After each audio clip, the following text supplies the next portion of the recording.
जिसके दादा अंग्रेज़ों से लड़े थे, जिसके नाना पाकिस्तान से लड़ते हुए शहीद हो गए थे और जिसके चाचा लंबे समय तक देश के उपराष्ट्रपति रहे हों, आखिर उसी परिवार से आने वाला एक लड़का क्रिकेट के पिच पर तेज गेंदबाजी करते करते कैसे अपराध के मैदान का ऑलराउंडर बन गया। अपराध के पिच पर ऐसी अंधाधुंध बैटिंग की कि पूर्वांचल में तूती बोलने लगी। दोस्तों, हम बात कर रहे हैं मुख्तार अंसारी की, जिसकी उत्तर प्रदेश के बांदा जेल में कार्डियक अरेस्ट से गुरुवार रात को मौत हो गई। उसके मौत के बाद से ही पूरे राज्य में सुरक्षा बढ़ा दी गई है। मऊ और गाजीपुर में धारा 144 लागू कर दी गई है। कुछ दिन पहले ही मुख्तार के भाई अफजल ने दावा किया था कि उसे जेल में थीमा जहर देकर मारने की कोशिश की जा रही है। मुख्तार अंसारी पिछले 19 सालों से जेल में बंद थे। उन्हें अलग अलग मामलों में 2 बार उम्र कैद की सज़ा सुनाई जा चुकी थी।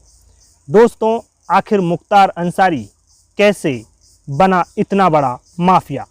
चलिए उसकी कहानी को शुरुआत से बताते हैं और इसके साथ ही आपको बताएंगे कि कैसे 2005 में योगी आदित्यनाथ और मुख्तार अंसारी की आपस में भिड़ंत हुई थी, जो आगे चलकर उस पर भारी पड़ा। सबसे पहले आपको मुख्तार अंसारी के परिवार का बैकग्राउंड बताते हैं। बाहुबली मुख्तार अंसारी के दादा डॉक्टर मुख्तार अहमद अंसारी आज़ादी के आंदोलन के दौरान 1926-27 में इंडियन नेशनल कांग्रेस के अध्यक्ष थे। उनका नाम महात्मा गांधी के करीबियों में शुमार था। वहीं नाना ब्रिगेडियर उस्मान सेना में रहे और साल 1947 की लड़ाई में शहीद हो गए और उनकी शहादत के लिए उन्हें महावीर चक्र से नवाजा गया। इसके अलावा मुख्तार अंसारी के पिता सुबानुल्लाह अंसारी की छवि भी बेहद ही साफ सुथरी मानी जाती थी। वे कम्युनिस्ट पार्टी के नेता थे। अपनी छवि की वजह से ही 1971 में उन्हें नगर पालिका का चुनाव में निर्विरोध चुना गया था। अंसारी परिवार की इसी विरासत को आगे बढ़ाया हामिद अंसारी ने। वह भारत के 2 बार उपराष्ट्रपति बने। उपराष्ट्रपति होने से पहले वह फॉरेन सर्विस में थे। हामिद अंसारी रिश्ते में मुख्तार अंसारी के चाचा लगते थे। इसी परिवार के गौरवशाली इतिहास के चलते ही मऊ में उनकी काफ़ी इज्जत रही है। लेकिन आगे चलकर मुख्तार अंसारी के खून से सने हाथ ने अपने परिवार के गौरवशाली इतिहास के पन्ने को लाल धब्बों से मिटा दिया। तो चलिए अब आपको माफिया मुख्तार अंसारी की कहानी शुरू से बताते हैं। मुख्तार अंसारी की कहानी 30 जून 1963 से गाजीपुर के यूसुफपुर गांव से शुरू हुई थी।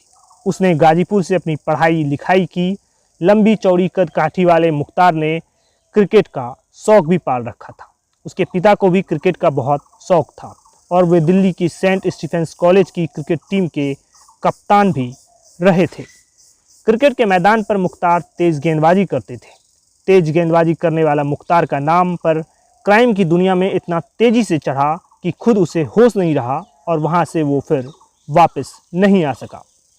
यूँ तो मुख्तार अंसारी ने कॉलेज के समय से ही पढ़ाई करने के साथ साथ दबंगई करना शुरू कर दिया था। लेकिन 1988 में क्राइम की दुनिया में उसका पहली बार नाम सामने आया। उसके पिता मोहम्मदाबाद से नगर पंचायत के चेयरमैन थे। इसी इलाके में एक और पावरफुल शख्स था, सचिदानंद राय। कुछ कारणों से मुख्तार के पिता और सचिदानंद के बीच विवाद हो जाता था। इसी को लेकर मुख्तार सचिदानंद की हत्या करने की ठान लेता है। इसके बाद वो साधु सिंह से मदद मांगता है और वो उसके ऊपर हाथ रख देता है। लिहाजा सचिदानंद की हत्या करवा दी जाती है और इस काम को अंजाम देने में मदद करने के लिए मुख्तार साधु सिंह को अपना गुरु मान लेता है। मुख्तार के गुरु साधु सिंह ने गुरु दक्षिणा में उससे एक हत्या करने के लिए कहा। एहसान तले दबा मुख्तार इससे इनकार नहीं कर सका और रंजीत सिंह नाम के शख्स की गोली मारकर उसी के घर में हत्या कर दी जाती है। इसके बाद से ही मुख्तार और उसके गुरु साधु सिंह का सिक्का गाजीपुर से लेकर वाराणसी तक चलने लगता है। इसके बाद मुख्तार अंसारी ने राजनीति में कदम रखा। 1991 में मुख्तार अंसारी ने पहला चुनाव गाजीपुर की सदर सीट से निर्दलीय लड़ा था और हार गया। उसके बाद मुख्तार ने मऊ सीट से अपनी किस्मत आजमाई और 1996 में बीएसपी के टिकट पर जीतकर पहली बार विधायक बन गया। इसके बाद साल 2002, 2007, 2012 और फिर 2017 में भी उसने मऊ से जीत हासिल की। इनमें से आखिरी 3 चुनाव उसने देश की अलग अलग जेलों में बंद रहते हुए लड़े और जीते। मुख्तार अंसारी का नाता बीजेपी छोड़कर यूपी के कई राजनीतिक पार्टियों से रहा। राजनीति की ढाल ने मुख्तार का जुर्म की दुनिया की जड़ें और गहरी कर दी। राजनीतिक रसूख के चलते ही मुख्तार अंसारी ने खूब दौलत कमाई। अपने सगे संबंधियों और रिश्तेदारों को भी इसका खूब लाभ दिलाया। मुख्तार अंसारी ने सालों तक गाजीपुर और पूर्वी उत्तर प्रदेश के कई जिले के सैकड़ों करोड़ रुपए के सरकारी ठेके को अपने कंट्रोल में कर लिया था। ठेके पट्टे, विवादित जमीन जायदादों पर कब्जा, सरकारी ठेके, शराब के ठेके, कोयला के कारोबार को बाहर रहकर हैंडल करना जैसे काम मुख्तार अंसारी ने खूब किया। इसके साथ ही उसने रॉबिन हुड की इमेज बनाई, जिसका फ़ायदा उसे चुनावों में मिलता रहा। बताया जाता है कि मुख्तार अंसारी से पहले तमाम सरकारी ठेकों पर गाजीपुर जिले में ब्रजेश सिंह का कब्जा था। अपने ठेके को बनाए रखने के लिए उसका मुकाबला मुख्तार अंसारी से होने लगा। इन दोनों के बीच काफ़ी गैंगवार हुई। ऐसे ही एक घटना 2002 में हुई। ब्रजेश सिंह ने मुख्तार अंसारी के काफिले पर हमला कर दिया। इसमें मुख्तार के 3 लोग मारे गए, वहीं ब्रजेश सिंह घायल हो गया। लेकिन अफवाह उड़ी कि ब्रजेश सिंह मारा गया, जिसके बाद मुख्तार अंसारी पूर्वांचल में अकेले गैंग लीडर बनकर उभरा और एक छत्र राज करने लगा। लेकिन कुछ दिनों बाद ब्रजेश सिंह वापस आया और अंसारी के राजनीतिक असर को काउंटर करने के लिए उसने बीजेपी नेता कृष्णानंद राय को सपोर्ट किया।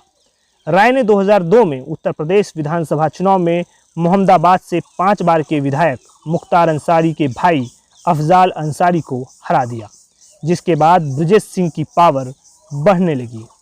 बताया जाता है कि अपने घटते पावर को देख मुख्तार अंसारी ने चाल चली। जब मऊ दंगे के मामले में वह अक्टूबर 2005 में जेल जाता है तो उसके जेल जाने के लगभग 1 महीने बाद 29 नवंबर 2005 को बीजेपी विधायक कृष्णानंद राय को गोलियों से भूनकर मार दिया गया। इस हत्या से एक संदेश देने की कोशिश की गई कि जो भी अंसारी भाइयों के सामने खड़ा होगा उसका यही हाल होगा। इस हमले का एक महत्वपूर्ण गवाह शशिकांत राय की भी 2006 में रहस्यमयी परिस्थितियों में मौत हो गई। उसने कृष्णानंद राय के काफिले पर हमला करने वाले शूटर को पहचान लिया था। इन हत्याओं का आरोप मुख्तार अंसारी और उसके भाई पर लगा। कृष्णानंद राय की हत्या के बाद मुख्तार अंसारी का दुश्मन ब्रजेश सिंह गाजीपुर मऊ क्षेत्र से भाग निकला। 2008 में उसे उड़ीसा से गिरफ्तार किया गया था। दोस्तों, आपको बता दें कि इसी मामले में पिछले साल कोर्ट ने मुख्तार अंसारी को दोषी करार देते हुए 10 साल की सज़ा सुनाई थी। साथ ही 5 लाख का जुर्माना भी लगाया था। इसके साथ ही कोर्ट ने मुख्तार के भाई और बसपा सांसद अफजाल अंसारी को भी 4 साल की सज़ा सुनाई थी। दोस्तों, आपको बता दें कि उत्तर प्रदेश के मुख्यमंत्री योगी आदित्यनाथ और मुख्तार अंसारी के बीच आपसी लड़ाई का एक पुराना इतिहास भी है। बात 2005 की है। मऊ जिले में साल 2005 में दंगे हुए। रामलीला मैदान में लाउड स्पीकर को तोड़कर फेंकने को लेकर बवाल हुआ। इसमें दोनों समुदाय के लोग आमने सामने हो गए थे। उस समय मुख्तार अंसारी भी शहर में मौजूद था। उसकी मौजूदगी में बड़े पैमाने पर हिंसा हुई। मुख्तार अंसारी को जैसे ही 2 वर्गों के आमने सामने आने की सूचना मिली, वह अपनी खुली जीप में शहर में निकल गया। इसके बाद दंगा और भड़क गया। तब योगी आदित्यनाथ गोरखपुर से सांसद हुआ करते थे। उस समय योगी आदित्यनाथ ने मुख्तार अंसारी को चुनौती दी थी और कहा था कि वो मऊ दंगे के पीड़ितों को इंसाफ दिला के रहेंगे। वो गोरखपुर से मऊ के लिए निकले, लेकिन योगी आदित्यनाथ को मऊ के बॉर्डर पर ही रोक दिया गया था। इस घटना के बाद भी 2008 में योगी आदित्यनाथ की रैली पर हमला हुआ, जिसका आरोप उन्होंने मुख्तार अंसारी पर लगाया। वहीं मुख्तार अंसारी को मऊ दंगा भड़काने के मामले में 2005 में ही जेल भेज दिया गया। इस बीच सरकारें बदली, मुख्तार अंसारी का जेल बदला, लेकिन वह कभी जेल से बाहर नहीं आ पाया। पहले उसे गाजीपुर जेल में रखा गया, उसके बाद मथुरा, आगरा, बांदा और फिर पंजाब जेल में भी लंबे समय तक रहा। पंजाब के रोपड़ जेल में तो मुख्तार अंसारी को वीआईपी ट्रीटमेंट देने की खबरें भी सामने आई थी। कहा जा रहा था कि खुद कई जेल अधिकारी मुख्तार अंसारी की सेवा में लगे रहते थे। सुप्रीम कोर्ट की दखल के बाद मुख्तार को बांदा जेल में शिफ्ट कर दिया गया। कहा जाता है कि 2017 में योगी सरकार आने के बाद से मुख्तार अंसारी और उसके परिवार की मुश्किलें बढ़ती रही। करोड़ों रुपए की अवैध संपत्ति को जब्त कर लिया गया। पिछले 6 वर्षों में 573 करोड़ रुपए की प्रॉपर्टी जब्त की गई। वहीं 200 करोड़ रुपए से अधिक के इलीगल कारोबार को ध्वस्त कर दिया गया। यही नहीं, मुख्तार का एक बेटा भी जेल में बंद है। उसकी पत्नी पर भी केस चल रहा है, तो दूसरा बेटा फरार चल रहा है। उसके खिलाफ कोर्ट ने वारंट जारी किया हुआ है। तो दोस्तों, ये थी मुख्तार अंसारी के माफिया बनने की कहानी। आप क्या सोचते हैं, मुख्तार अंसारी की मौत एक साजिश है या फिर हार्ट अटैक? अपनी राय कमेंट बॉक्स में ज़रूर रखिए। वीडियो को लाइक कीजिए और हमारे चैनल को सब्सक्राइब कीजिए। आपका बहुत बहुत धन्यवाद।